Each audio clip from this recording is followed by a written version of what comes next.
Hello, my name's Luke and welcome to Scapegoat, the podcast where we decide who gets the blame and who gets away with murder. This week we are going to be talking about hipsters, from the heights of Portland to the lows of Brooklyn. I've got a very special guest today. Do you want to introduce yourself? Hi everyone, and Luke, thanks for having me on the podcast. My name is Holiday, and I've lived in many places that would be described as hipster.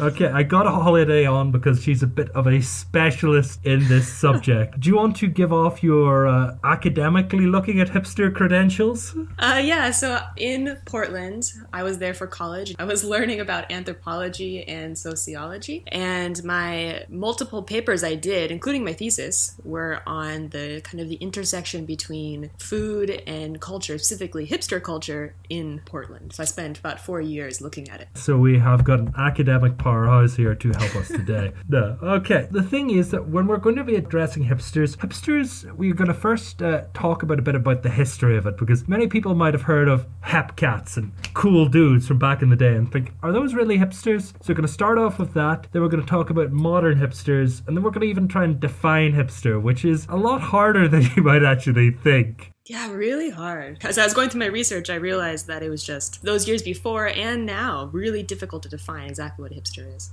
I'll tell you, just compared to the other episodes of the podcast, they're normally based heavily in fact, and this one, it's a lot of opinions, so...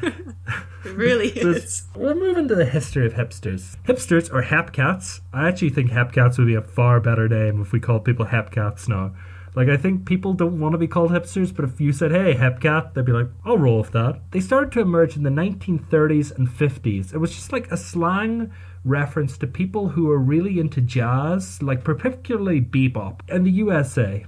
Yeah, and it was particularly popular in larger cities such as like New York or Los Angeles. So yeah, generally just the big urban centers, this became like a highly popularized thing that the young people were doing. Exactly. This subculture was mostly made up of black people originally from the 1930s, but like most black culture, white people started to adopt it about 10 years later. So by the 1940s, there were a lot of white hipsters.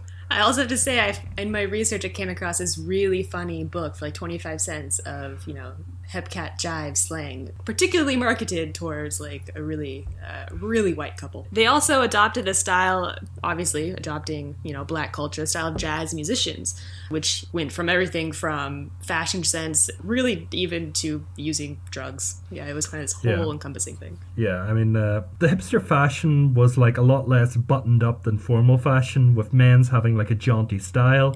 They had the zoot suits, if you can remember them, the big, like, padded shoulders. Quite a statement. If you've ever seen Cab Calloway or someone like that from back in the day, or even Mambo No. 5 by Lou Bega, if you happen to like your 90s pop music, that's pretty much what a zoot suit is. The women's style for the original hipsters, they tended to be shorter dresses, but still kind of like very respectable by 1940s standards, but they increasingly were wearing trousers, which is very unusual and kind of almost empowering at the time. Yeah, everything was kind of relaxed. Like they had a relaxed attitude, very sarcastic humor, finding that there's a lot of self-imposed poverty, which definitely relates to right now in our term of hipster, as well as kind of relaxed sexual codes. If I was in the 1940s, it was the fun crowd to hang around with. Yeah, exactly. You'd want to be a hipster, for sure. What they started to do is they started to get jive speech patterns. Jive came from the whole jazz scene that people would be like, hey, you're a cool cat. A lot of them would even be used today. Myself and Holly have kind of challenged each other that we've come up with some jazz terms, and we're going to see if the other person knows exactly what this jive means. Okay, I'm going to start off first. What's a square? Oh, a square. It must be someone who's not cool. I assume that's carried over to today. Yeah, it used to actually come from a square deal, like someone who would treat you right, but people are like, you're a real square. But it used to be square deal. It's like, hey, buddy, he did me a real solid square deal on this Cadillac, 1933. It used to be cool, but not cool anymore. Okay, so the next one I have is, what do you think to be storked means? Oh, goodness, storked. I would guess that because the Americans, you guys believe storks bring babies, it would be to do with pregnancy? Would it be someone to become pregnant? You are exactly right. When I came across that one, I was completely surprised, but it really makes sense. Do you know what a hoochie coochie was? Oh, yeah, I came across this. A hoochie coochie is is it a dance? Yes, but it also would describe the kind of woman who would do the dance. So it would be kind of like, let's put it this way, it would be a woman who would be of loose virtue back in the day. Mm-hmm. That makes sense. Another one is an apron. Oh, goodness, an apron. I don't... It's a type of person, as a hint. God, what, an apron is something that, like, something would splatter all over. Would it be like a job or like a type of person? No, you're right. It is like a job they're talking about. But think about the places where they would, typically frequent. It was cool. It was a cool thing. Barman. Yeah, exactly right. Wow, that was really good. Oh, what? Yeah, bartender. Okay, so like these are some of the cool jive terms. I only had two. Do you have a third? My last one I have is a bucket from Nantucket. I'm guessing Nantucket, rich place. Bucket from Nantucket, rich person? Ooh, yeah, see, that's what I thought at first too. But it's actually just a person who's a heavy drinker. According to this list, which is not very, scientific, I'm sure. But, yeah. So basically it's a New England lush. Yeah, I guess so, exactly right. Oh, what? As we mentioned earlier, there were the squares, who are kind of like extremely formal people in society, which would be like, hello, sir, I've got a starched collar and, a properly zipped up tie. And zipped up tie, sorry, that's very foolish, but a properly straightened tie. And, this new kind of like anti-square hipster movement, a lot of famous musicians at the time were considered hipsters. For instance, Bing Crosby or Frank Sinatra. And throughout the World War II era, this suddenly exploded into popularity and it kind of continued into the 1950s. And really slowly other cultures began to grow parallel to it, kind of like the beatniks from the Beat Generation in the 50s who also spoke jive. And then as we get towards the end of the 1950s, hipsterism kind of begins to fade away as just the other new waves of culture come in. Yeah, because I was kind of looking into people like Jack Kerouac, who would have been the Beat Generation, and been like, are they hipsters? And I actually came across like an internet board where people were saying, no, you cannot be Beat Generation and hipster.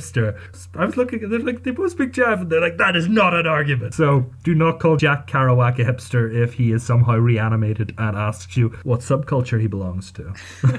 But then you have to argue that since the hipster word is so undefined nowadays, that he'd probably still be a hipster if he was, alive now. Well, I would say he would probably come under the category of new hipster quite easily.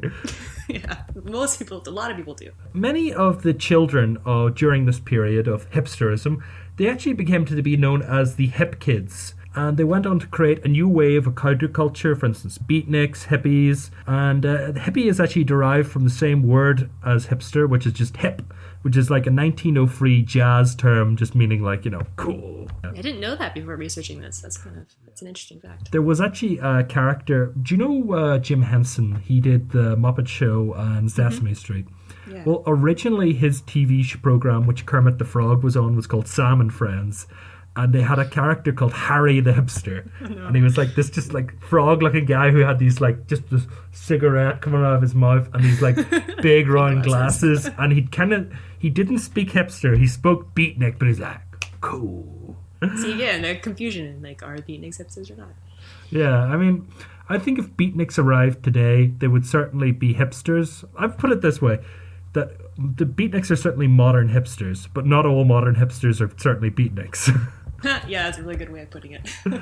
Hipsters, once hippies and beatniks and the 1950s ended, the whole thing collapsed. But the term hipster started to re-emerge in the early 2000s. Some people say the early 90s, but most of the sources say early 2000s, just to describe the bohemian lifestyle springing up in New York, particularly around the East Village in Brooklyn. Right, and then it's loosely defined, but there is like a 2003 book called The Hipster Handbook, which describes these particular people as mop-top haircuts, swinging retro pocketbooks, talking on cell phones, smoking European cigarettes, strutting in platform shoes, which, as an aside, I don't really understand that one, but with a biography of Che Guevara sticking out of their bags. So it's quite this, like, appropriation and amalgamation of culture. But I mean, if you look at that description and you remove the cell phones, if someone told me that was a description of John Lennon in 1967, I would probably believe it. Yeah, it's a really good point. It is kind of like, it crosses so many eras, and it really is about being cool, it seems like. I mean, it's not exactly the best defined thing, but this hipster handbook, the one that starts to identify hipsters, is a major like cultural point, and the word hipster is starting to be like used again a lot more frequently. And it's spread throughout the United States into like people in Austin, people in Portland, people even in Minneapolis. A lot of these people suddenly start being described as hipsters. Yeah, so much so that even at one point the New York Times asked its writers to stop using the word because it was just used too much and was badly defined. But the similar culture again began to emerge in Europe, with places like Camden and Shoreditch and London being associated with, again, hipsters. Okay. Yeah, I mean, like, there was a lot of, like, hipster areas. You'd find them, for instance, throughout Germany or even Žižkov in Prague. It's a great hipster area. Yeah, it's a pretty fun drinking spot. But, yeah, there was a common thing that a lot of people said about these hipsters, because they started to become associated with gentrification, which was when a neighborhood used to be a little bit, I'll say, run down. It wouldn't be, like, up to its former glories, and these people would start moving in. They would start like buying the accommodation and putting up shops, and it would revive the neighborhood.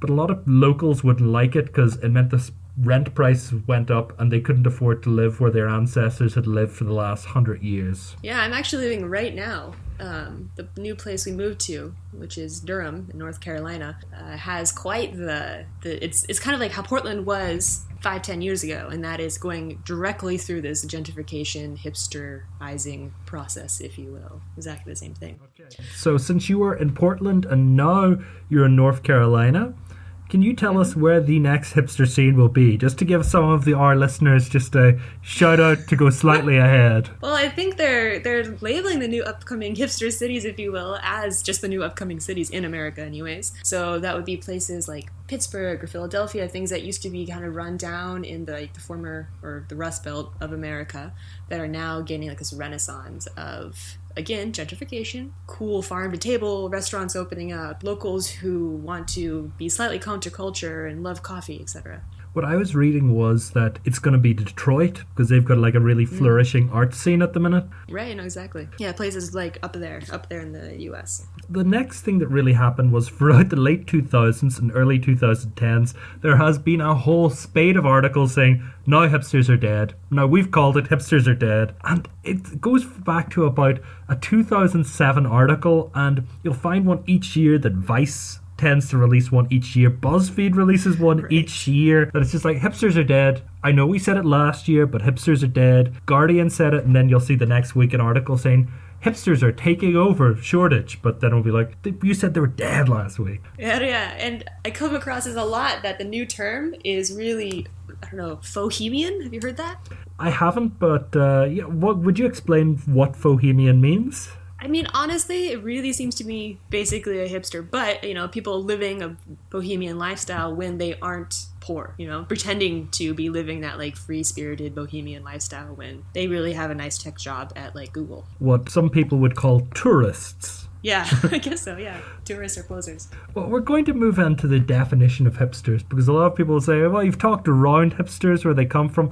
What actually is a hipster? Holly, would you like to tell us the definition of what a hipster is? Oh gosh, so, okay, honestly, the definition I like the most of a hipster is a person who is, like, consciously cool, as in they're appropriating all these different aspects, they're curating their own personality, and they're kind of, like, really showcasing who they are to the world very carefully. It's you have to consciously be cool. According to that definition, Fonzie from Happy Days, hipster? Actually, I don't know. I'm not the best person to answer this question because I've never seen Happy Days. You see, that is a hipster answer. No, I don't know your 1970s trash. No, but really, maybe. I'll tell you what, dictionary.com defines a hipster as a person who follows the latest trends and fashions, especially in regard to those outside the mainstream culture. And Merriam-Webster defines it as a person who is usually aware of or interested of a new unconventional patterns in jazz or fashion. Pretty much the same as you, but I think Merriam-Webster's definition is very 1955. Yeah, that part, the jazz part especially. I was thinking about inserting one definition by Urban Dictionary, the top Urban Dictionary definition of a hipster, and it reads for 3 pages. And it's extremely sincere, but it's written about every single aspect from, like, well, our jeans are like this, but when people try and buy the same jeans, they're not the same jeans as us because we got them from thrift shops and you're a tourist. And it was like the best thing I've ever read. And it kept talking about like androgyny and weird stuff. But yeah, we'll move on to the actual definition of this. But it was the most ridiculous thing I've read. But it would have been great. But it would have taken up like 3/4 of our show. Someone's taking it very seriously, this definition. There's always been a kind of problem I found with defining hipsters. So we've got the dictionary definitions, we've got Holly's definition. I would tend to agree with Holly's definition. It's conscious style choices, but there's been a problem defining hipsters, as it tends to be a pejorative label, which are just put on to people who people just point and say, he's a hipster. There's very few people out there who actually come up to you and say, hi, I'm Luke, I'm a hipster. It's very true. Have you ever run into that Onion article, actually, where it's called Two Hipsters Angrily Call Each Other Hipster? Yes. Great. It kind of like encompasses the whole thing. People who are hipster never want to actually be called hipster. Yeah. I mean, there's one thing that I started doing that I hung out with people who would be a lot more hipsterish than me.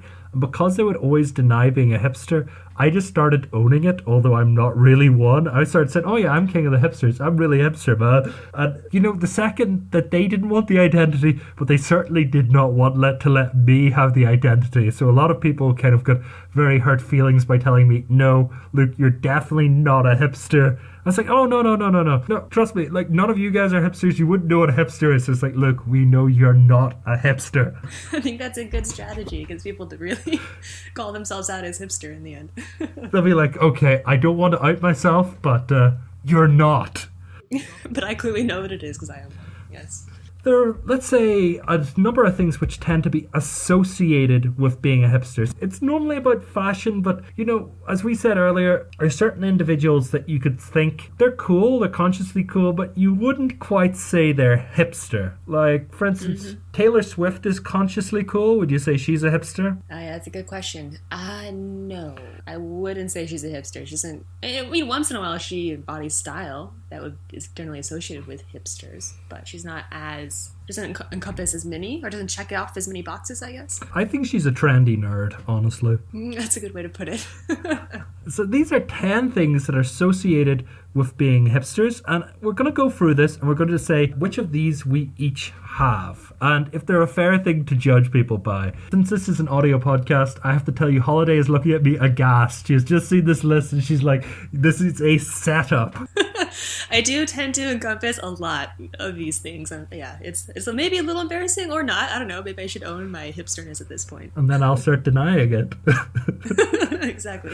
Number 10 is work in a coffee shop and drink a lot of coffee. So yes, I have worked in a coffee shop for a couple summers of my life. 2 different coffee shops. One that was rather hipster. It was like artisanal gelato plus artisanal coffee altogether. And I do drink coffee every single day. So if this were to categorize me as hipster, absolutely. Yeah, I mean, when I was just reading through this, and I drink coffee maybe once every 2 days, never worked in a coffee shop, but I think part of this is really how elitist you are about coffee. I would drink coffee, but I would drink coffee from a gas station. If I was really thirsty, I'd go in, oh man, I would drink this. Well, I know people who would be like, no, if it isn't Arabica blend, I will not take it. Yeah, and that was definitely my experience in Portland. And I would say I was the most hipster in terms of this category when I was in Portland, because then it was just the best of the best coffee and nice pour overs, etc., etc. But now it's really whatever I can get before I go to work in the morning.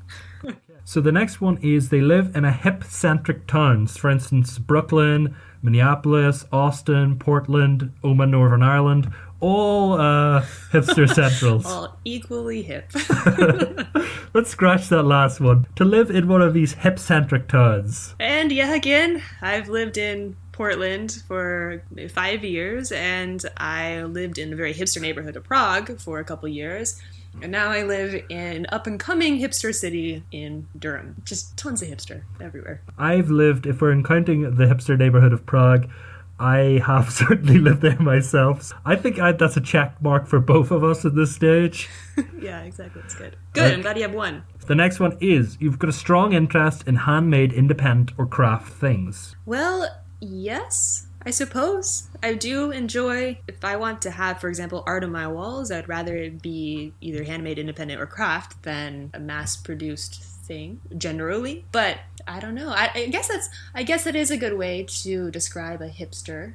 I mean, a lot of people would say hipsters are just people who really want authentic things. So they tend to like things which are like original and authentic. But I honestly think if you're going by the definition handmade, independent, or craft things, the majority of people like that. Yeah, I think it's just a trend. And maybe it was started with the hipsters as like a counterculture movement against like the mass consumerism that we still see today, obviously. But it is kind of just I think a general trend of younger people and just people all over around wanting to find things that are not so world mass consumerism to kind of show their identity. I would to an extent. For instance, if you said, here's a homemade meal or McDonald's, I'll take the homemade meal. But if you said, hey Luke, I made this car, or I could get one from Nissan, I'm sorry Holly, but I do not trust your engineering skills. Really good point.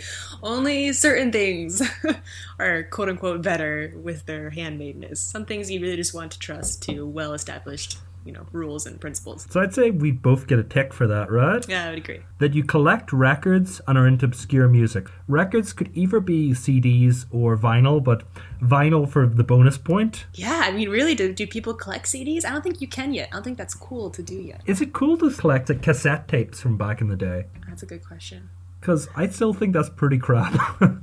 Yeah, I think maybe the reason records are so cool is that they still hold that really good sound quality that did get lost with, cassettes and CDs and everything. I honestly like them because I think they're almost art with the size that they are, and like the cover art and stuff like that. They're a lot prettier to have than, let us say, a cassette tape which shows, side 1 of Sgt. Pepper's Lonely Hearts Club Band. I don't think many people would buy that for a lot of money. Maybe they would. Yeah, no, I don't think so. I think you're right on that one. But do you have lots of records, Luke? Does this check off a box for you? I had a lot of records when I was growing up, but I think everybody did. Now you actually go into what people like. I haven't bought a record in the last 7 years. Neither have I. That being said, there are lots of records in my house from my partner. But I would not say this checks me off, because I don't really listen to obscure music or collect records, I guess. So I'm hipster free on that part. Okay, speaking of that, just to move on, have you ever stopped liking a band because they became big? That's a good question. Fun. Fun. Okay, fair enough. Yes, but I would argue that's because they changed the styling of their music and how it changed. I think when bands become big, a lot of the time, they change their sound. Well, I have to admit, myself being a connoisseur, I did really like early Limp Bizkit, so I'm up there with you. Okay, number 6 is own a fixed gear bike or unicycle. No, on both counts. But I have had, again, a fixed gear bike in the household due to my partner, so I guess that kind of counts. Okay, I think we're starting to indicate that you might be dating a hipster. Yeah, I think I'm definitely dating a hipster. 100%. Cool. So I've never owned a fixed gear bike or unicycle. Moving on. 5. You are wearing thick horn-rimmed glasses. Yes to Luke, no to me. In fact, I got LASIK to get rid of that completely. Does that mean we're even on points now? Oh no, let's count it up. I think we are. I think we're even on points. Oh wow, maybe you are actually truly a hipster. No. You can't. You cannot speak honestly without sarcastic humor.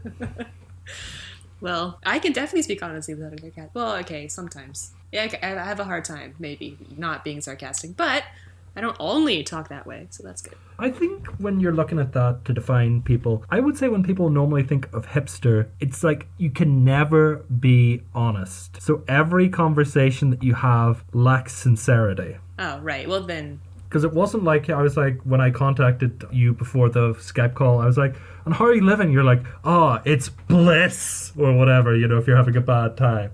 It wasn't that lack of sincerity, so I think we both pass. Good. I agree. Number 3, you have a beard, mustache, or long hair for men, or wear a weird hat for women. And I want to add to that one that I even saw a couple last night where I was struck by how hipster they looked. And this was because the woman was wearing those clear glasses, the clear frames that look kind of dirty, clear plastic. That's been very popular. But she also had like really unkempt hair and put up in like a super messy bun. Looked like she hadn't washed her hair in like 5 days or something, which is whatever. It's obviously it's totally cool, but it did strike me as that is the woman hipster equivalent of men with beards and mustaches or long hair. Or that, or like, like some of the trendy hairstyles with like some shaved parts of, but only a little bit shaved of their head. I would have always thought for hipsters, when going by our earlier definitions, do you think that was like a conscious fashion choice or she just didn't care? That's a good question. I would argue that she probably chose that consciously. Probably because maybe for reasons like, I don't know, it's better I want to look like I care about the environment a lot, or I really don't want to use that much water to save bills. I don't know, for many different reasons, but I bet it was partially conscious at least. I just have to admit, when I used to have long hair, I have very wavy hair, so I had to tie it back in a bun, and I wanted it to be better, but I was just lazy. That's a good point. Maybe that's it too. The next one, for Holly to take the lead. You wear plaid shirts, tight jeans, and ironic t-shirts. Yeah, I mean, this was a very conscious decision, considering that I knew I was going to be doing a podcast about hipsters. But in honor of that, I have my plaid shirts and leggings on. So it is very much hipster wear. So, yeah, I have to say I'm wearing jeans and a pink polo shirt, so I think I would come under a preppy jock. Yeah, I think that might be the category. So, yeah. So Holly takes the lead.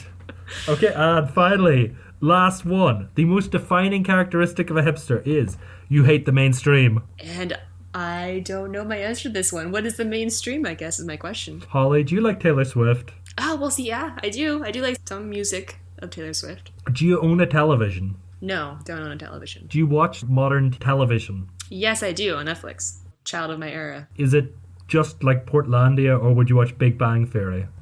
So not Big Bang Theory, but I would watch like crime dramas, so I'm not exactly sure where that puts me. I think that you don't hate the mainstream, in fairness. It's one of the things that's tested, and I would say for myself that I like an awful lot of things which are to do with the mainstream, but I prefer certain television shows. I think liking British television as an American would make you a hipster. Mm-hmm. Because instead of American television tends to be written by a bunch of people and have 26 episodes a year, British television has 2 series. They're about 6 episodes long. They're about 2 years apart. They're written by the one person. They've got about 6 actors. So I think they're like the handcrafted hipster version. So if you were like, man, I only watch Blackadder season 3 and 4. If you're like that, I would say you hate the mainstream. That's true. That'd be definitely hipster. Including Downton Abbey, of course. So I think that puts Holly on... Ooh, you're just past the line, so you are definitely a hipster. Well, I'm on the other side of that line by 1 point, making me not a hipster, but still really cool. Or we can both be hipsters. I'm just a little bit more hipster. No, I mean, really.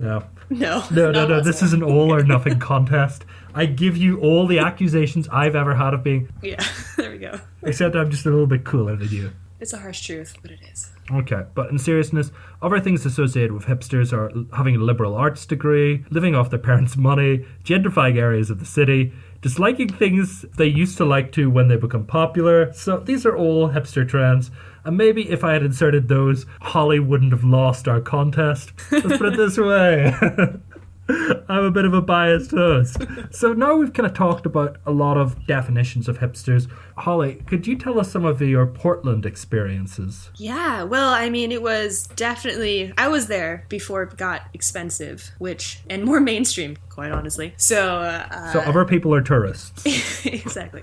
No, so it was already then a city of farm to table. Portlandia episodes were so funny because they just hit on it exactly right. The young people go there, or went there, to retire. Now they can't because the rent's too high. But you see people with master's degrees working on their own little organic farm outside their house and then selling that to restaurants. I actually interviewed a woman once who her job was creating baby vegetables. Like, she grew small vegetables to sell to restaurants around the city. And they were, special because they were tiny. And of course organic, and et cetera, et cetera. So would that just be like, would they be bred to be small, or would they have been like, You get out of the ground now. Well, I'm assuming she got varietals that were bred to be small, just because they tasted great. They were fully mature and ready to be picked, if you know what I mean, but ready to be harvested.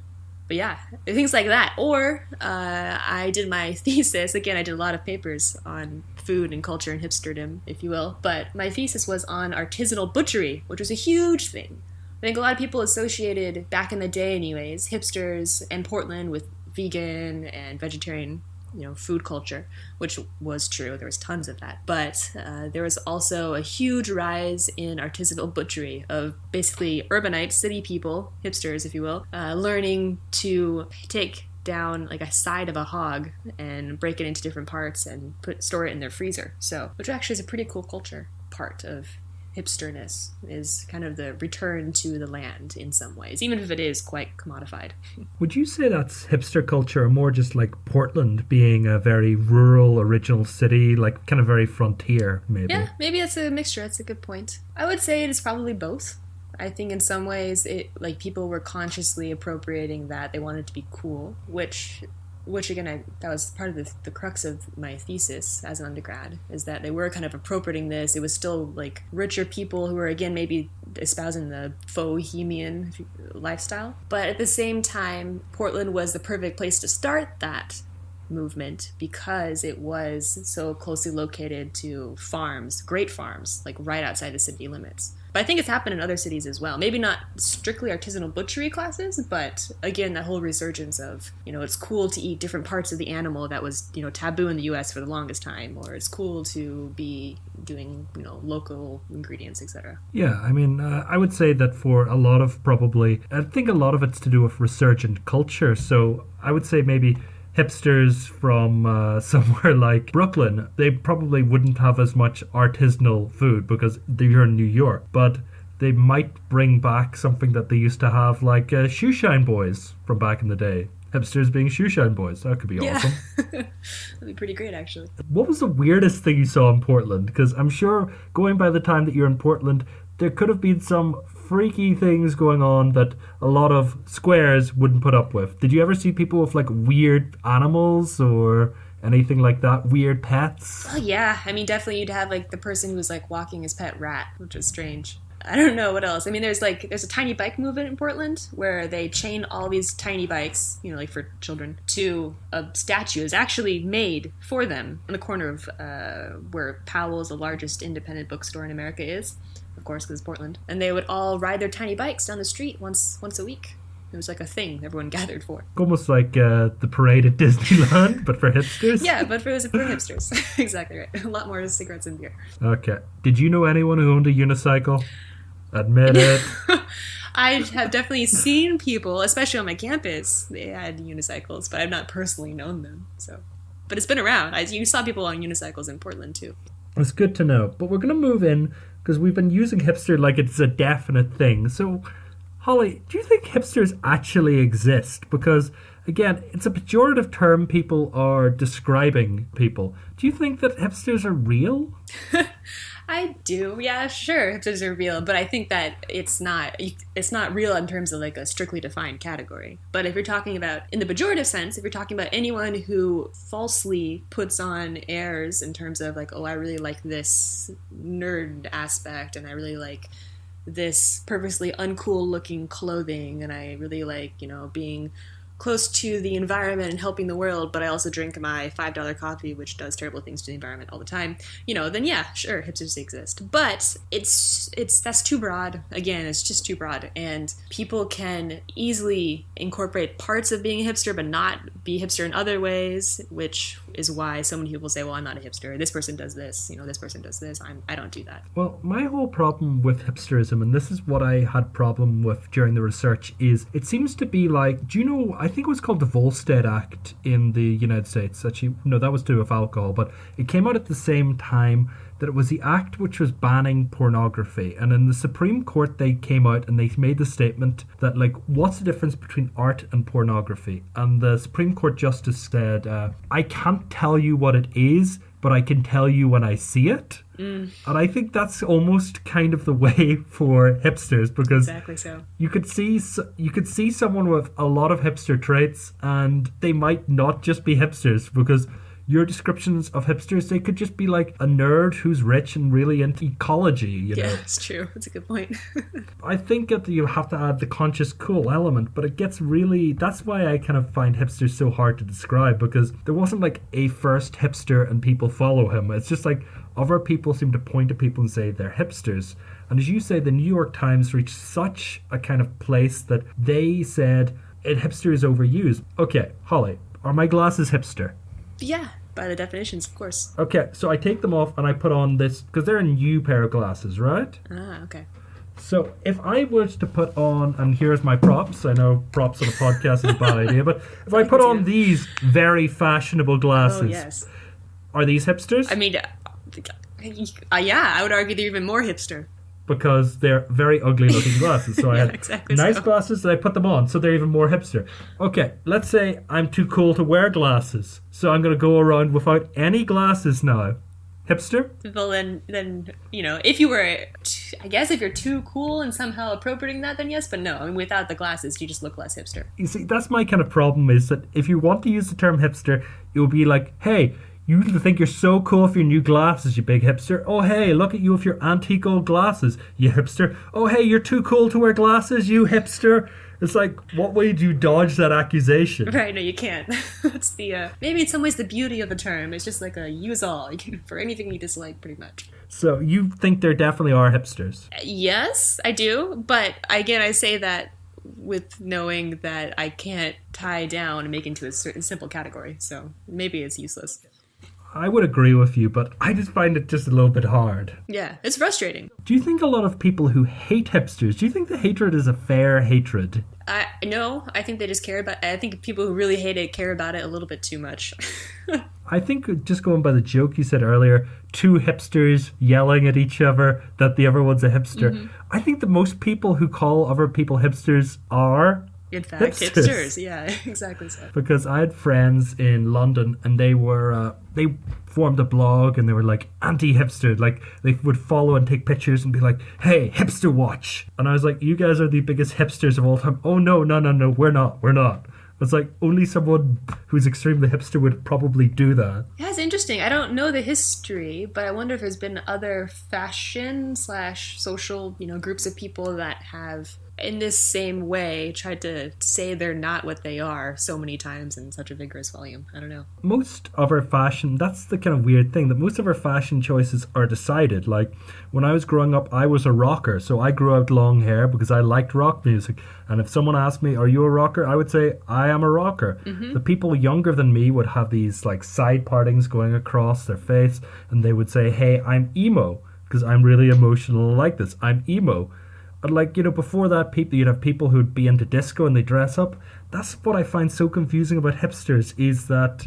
They don't own it. Yeah. And there's no reason not to. I mean, all these previous trends have all been slammed over and over again, but those people, there's still a group of people who said, yeah, no, I am this, probably. But hipsters, it's just bad. Just can't be a hipster. There is also hatred about gentrification. Mm.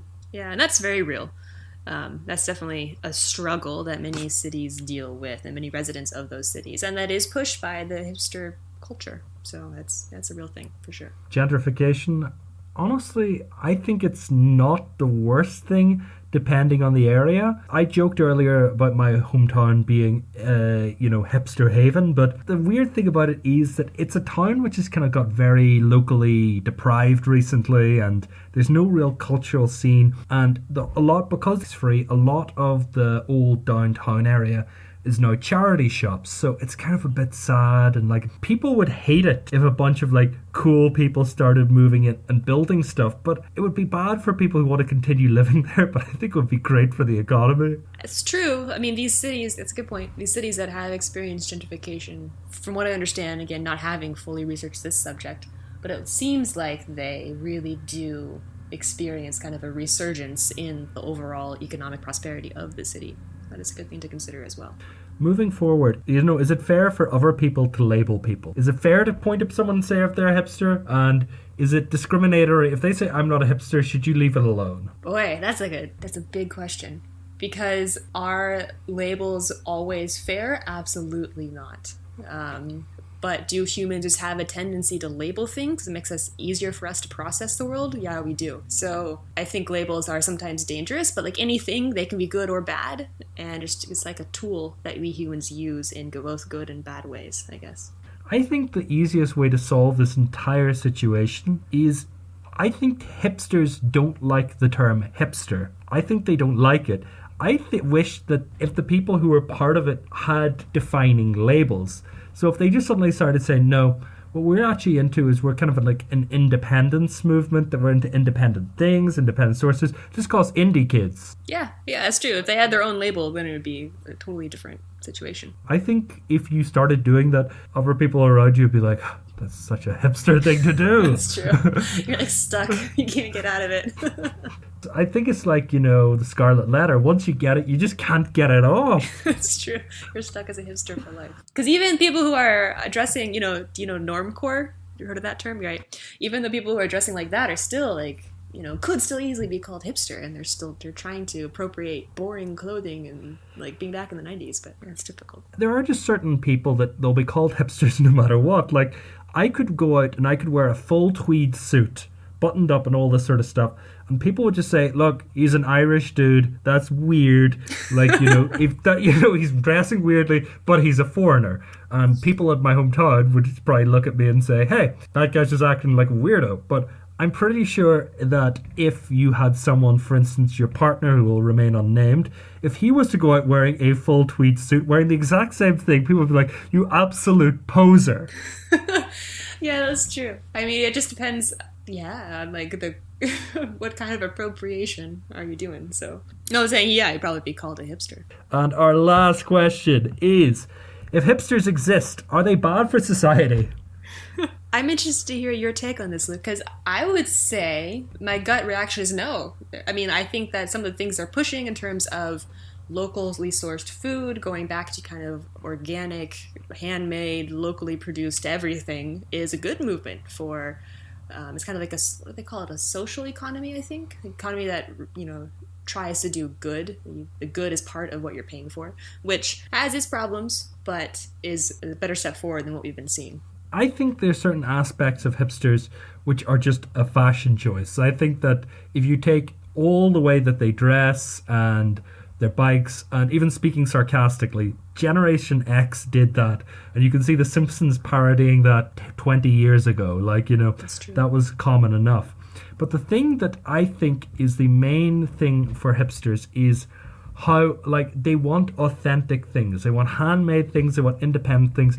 And I think that that is actually a force for good, that people want that. That is one of the main points of hipsters, that they want authentic things.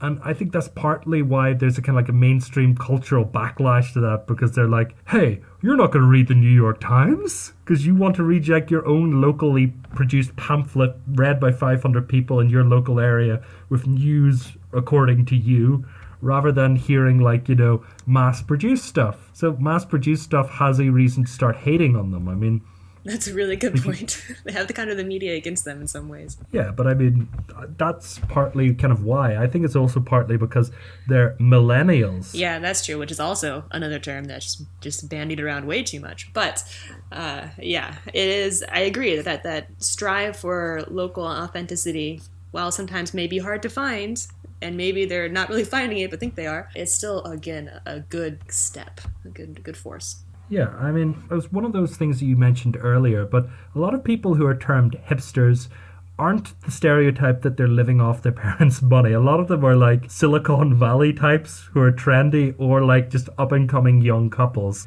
I think there certainly were, as you say, people who would go to retire at a young age, but do they really exist anymore? Maybe in the really, again, up-and-coming cities where they can afford to do that, but I think a lot of the time it's people who have good, steady jobs. At least if you're a millennial, because we're growing up, we're getting to that point where we tend to have more stable job, career situations, which means that we try to maybe live in our same lifestyles as before, but we generally have a lot more money behind it.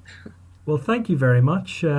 Thank you for coming on from the podcast, Holly. Before we finish this up, we're going to do plugs. Holly, you do not wish to plug anything? Right, I have nothing to plug. But thank you for letting me be on the podcast. It was great. So the thing I would like to plug is I would like to plug first the True Crime Couple podcast. They are a great podcast who generally talk about true crime. They've got about 10 episodes out. It is just a couple who are speaking about it. Great guys. They're Kay and John. And a really interesting podcast. Look into it. I know a lot of people who listen to this podcast just going by the demographics who listen to things like My Favorite Murder or Last Podcast on the Left. So if you like that and you want to be a hipster cool kid and you want to get into something early before they become lame and sell out, listen to the True Crime Couple, okay?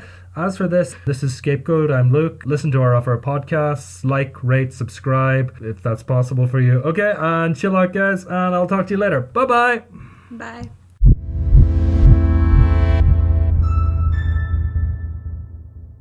I'm beginning to see the problem. We don't believe in rules, like we gave them up when we started living like freaky beatniks. You don't believe in rules, yet you want to control Ned's anger. Yeah, you've got to help us, Doc. We've tried nothing and we're all out of ideas.